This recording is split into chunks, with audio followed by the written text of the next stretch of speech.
마지막으로 좋아하는 감정이 정말 100에 다다르고 진짜 나한테 빠져서 되려 남자가 감정을 숨기려고 해도 그게 티날 수밖에 없는 상태가 있어요. 그럼 딱 하나만 보면 돼요. 그 남자는 이미 여러분의 삶을 중심으로 돌아가고 있을 거예요. 이거 하나만 딱 생각을 해보잖아요. 그건 진짜 숨겨질 수가 없어요.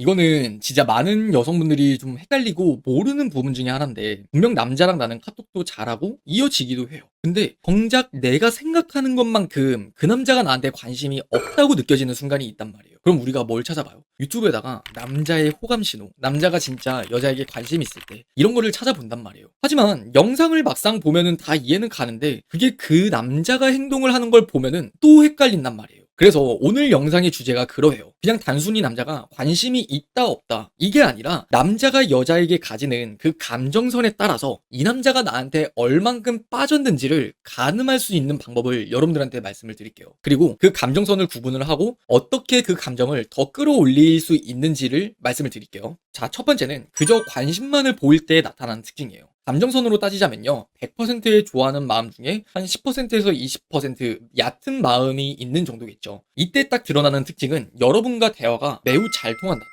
이 사람과 티키타카도 되게 잘 되고 내 일상 이야기나 그 사람이 하는 일상 이야기나 물 흐르듯이 자연스럽게 잘 흘러간다는 거예요. 근데 또 웃긴 게 카톡이 끊기진 않아요. 여차여차해서 어떻게 이어져만 간다는 거죠. 나 이제 밥 먹는 중. 키키, 넌 뭐 먹어? 나 이제 퇴근했다. 뭐 너 일 중이야? 이런 식으로 그냥 있었던 일들이 러프하게 이야기가 된다는 거예요. 아, 그리고 이것도 굉장히 중요한데, 여러분에게 보고가 아니라 통보를 하는 게 포인트예요. 나 오늘 일 끝나고 친구들 만나러 가려고, 이런 식으로 예정된 일을 미리 말해주는 게 아니라 나 친구 만나서 지금 그냥 같이 술 먹고 있어, 이런 식으로 통보가 그냥 이루어진다고 생각을 하시면 돼요. 그리고 전화 같은 경우도 헷갈려 하시는 분들이 많은데, 유신님 그래도 우리는 전화 통화 자주 하는데요? 그럼 이거 썸 아니에요? 이런 분들이 있는데, 전화 내용이나 카톡 내용이나 그냥 다를 거 없이 그냥 재밌게 대화만 잘 통한다면요, 그건 이성으로서 좋아하는 마음이 있는 게 아니라 그냥 재밌어서 통화를 한다고 생각을 하셔야 돼요. 그리고 두 번째는 그냥 관심이 아니라 좀 더 깊은 관심을 가지게 될 때 나타나는 특징이에요. 100% 중에 이제 30%에서 50% 구간이라고 생각을 하시면 돼요. 이 감정선의 포인트는 직접적인 퀘스천이 존재한다는 거예요. 대화가 그냥 잘 통하는 걸 넘어서요, 나의 관심사나 이상형, 나에 대해 궁금한 게 많아진다고 생각을 하시면 돼요. 한 가지 예를 들어볼게요. 남자랑 대화를 하다가 여행 이야기가 나온 거예요. 너 여행 좋아해? 그래서 내가 대답을 한 거예요. 나 여행 좋아해. 근데 그때 그 남자가, 아 진짜? 너 마지막으로 여행 갔다 온 게 언젠데? 너 만약에 여행 이번에 가면 어디 가고 싶어? 너 여행지 중에 기억에 남는 곳 또 있어? 이런 식으로 대화의 초점이 물 흐르듯 그냥 흘러가는 게 아니라 나라는 사람에게 초점이 맞춰진다는 거, 이걸 기억해 보시면 돼요. 그리고 대화의 흐름뿐만이 아니라 수준도 조금은 달라지게 되어 있어요. 그저 얕은 관심 때는 누구에게나 물어볼 수 있고 누구와도 이야기를 할 법한 것들이 우리의 대화의 주된 내용이었다면, 개인적인 질문이라는 게 생겨나요. 너는 남자친구랑 가봤던 곳 중에 기억에 남는 데 있어? 너 소개받아본 적 몇 번 정도 있어, 너는? 이런 식으로 대화의 수준도 이성이라는 것에 포커스가 맞춰지게 되겠죠. 또한 카톡에서는 깊은 관심을 가져도 여러분에게 통보를 하긴 하겠지만 사진을 찍어서 보내주는 게 생겨난다고 보시면 돼요. 음식 사진을 찍어 보내주면서 나 지금 친구 만나서 노는 중이야, 이렇게 이야기를 한다거나, 지하철 사진을 찍으면서 와 출근길에 사람 진짜 많아, 이런 식으로 리액션이 굉장히 풍부해진다고 생각을 하시면 돼요. 사진을 안 찍어준다 하더라도 카톡 개수가 늘어나거나 시간이 빨라지면서 상세하게 표현해주는 게 늘어나면 그것도 깊은 관심으로 더 나아갔다고 생각을 하시면 돼요.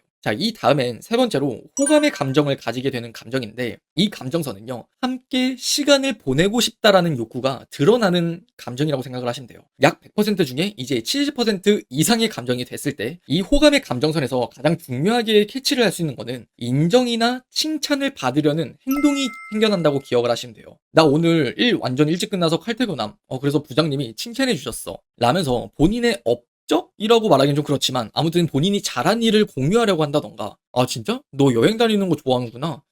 나 여자친구한테 완전 여행 가이드라고 이야기 많이 들었었는데, 이런 식으로 본인을 어필하는 게 좀 더 많아진다고 생각을 하시면 돼요. 하지만 여기서 여러분들이 정작 헷갈리는 건 뭐냐면, 그 남자의 성격이 진짜 외로움을 많이 타는 사람이고 의존성이 강한 사람이라서 여러분들에게 칭찬받거나 인정하려고 애를 쓸 수 있다는 거죠. 그리고 약간 이거는 좀 TMI이긴 하지만, 여러분이 만나는 남자가 조금은 자존심이 낮은 것 같다거나 내성적인 면이 있어. 그러면은 그 사람은 인정이나 칭찬을 포인트로 두는 게 아니라 내 눈치를 얼만큼 많이 보느냐, 이게 더 중요한 척도라고 생각을 하시면 돼요. 결국 그 사람이 내 눈치를 본다는 것 자체가 내가 그 사람에게 중요한 사람이야 아니야, 이거를 딱 판단해 주는 거기 때문이에요. 마지막으로 좋아하는 감정이 정말 백에 다다르고 진짜 나한테 빠져서 되려 남자가 감정을 숨기려고 해도 그게 티날 수밖에 없는 상태가 있어요. 그럼 딱 하나만 보면 돼요. 그 남자는 이미 여러분의 삶을 중심으로 돌아가고 있을 거예요. 이거 하나만 딱 생각을 해보잖아요. 그건 진짜 숨겨질 수가 없어요. 좋아하는 감정이 든다는 건 결국 나와 연애하고 싶다는 마음이 충분히 차 있는 상태란 말이에요. 그렇기 때문에 저 앞선 것들은 전부 다 포함이 되고 내가 밥 먹는 시간이나 뭐 내가 퇴근하는 시간, 내가 자는 시간, 그런 삶의 패턴이든 아니면 내가 하는 말들이든 그런 것들은 전부 기억하고 있다는 게 전제가 돼요. 여러분들도 남자의 호감 시그널 같은 것들을 생각해 보면은 내 이야기를 기억한다라는 말은 꼭 빼놓지 않고 한번은 들어봤을 거예요. 근데 이걸 기억하는 걸 더불어서 연락이나 만남 그 등등의 것들이 나를 중심으로 돌아가고 있다는 게 충분하게 느껴질 거예요. 근데 솔직히 지금 이미 그 남자가 나를 좋아하고 있어요. 그럼 여러분들이 솔직히 이 영상을 볼 리가 없잖아요. 그 전에 감정 단계니까 지금 이 영상을 지금까지 집중해서 듣고 있을 거란 말이에요. 그래서 그냥 이 좋아하는 감정은 이미 그냥 건너뛰어버리고, 그래서 어떻게 하면 그 남자가 나를 더 좋아하게 만들 수 있는데 그거에만 좀 더 우리가 이야기를 해볼게요. 자, 일단은 얕은 관심에서 깊은 관심으로 가는 과정이에요. 이때 가장 중요한 건요, 그냥 대화가 잘 통한다라고 말씀을 드렸어요. 그렇기 때문에 대화가 잘 통하는 걸 넘어서 나라는 사람에게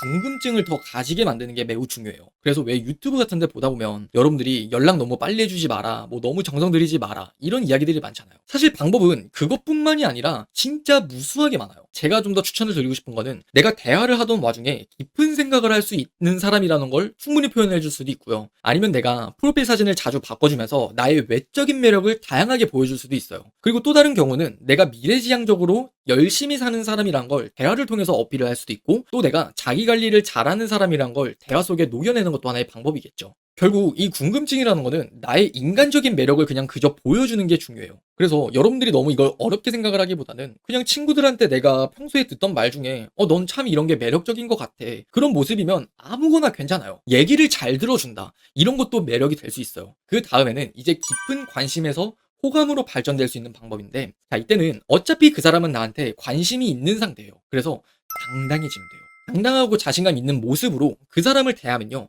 어차피 그 사람은 나한테 더 끌려오게 되어 있어요. 여러분들도 그 사람과 어느 정도 이제 썸을 타게 되면은 늘 눈치 보고 그 사람이 내 행동에 대해서 어떻게 평가하고 어떻게 생각할까, 그게 늘 신경이 쓰이기 마련일 거예요. 근데 이렇게 눈치를 보고 자신감 없는 태도는 그게 되려 나의 매력을 반감시키게 돼요. 그리고 마지막으로 호감에서 좋아하는 감정으로 발전시키는 거, 이거는 딱 한 가지 훅이 필요하다고 생각을 하시면 돼요. 호감이라는 것 자체의 감정을 좀 더 적나라하게 풀어보자면요, 내가 좋긴 하지만 아직 사귈 정도로 좋은 건 아닌 정도의 감정이 사실 호감이에요. 그럼 우리는 어떻게 해야 돼요? 그 사귈 정도로 좋게 만들면 돼요. 그래서 여러분들이 해야 될 거는 일단 그 사람이 어떤 연애 스타일을 지향하는지를 파악하는 게 첫 순서예요. 그냥 남자가 마음이 있다 없다 이런 것만 생각을 할 게 아니라 그 사람이 정확히 어떤 감정선에 놓여 있는지, 그리고 내가 뭘 하면 되는지, 그것들을 생각을 하면은 그 사람과 나는 충분한 관계 발전이 되는 건 너무 쉬운 일이라고 생각하셨으면 좋겠어요.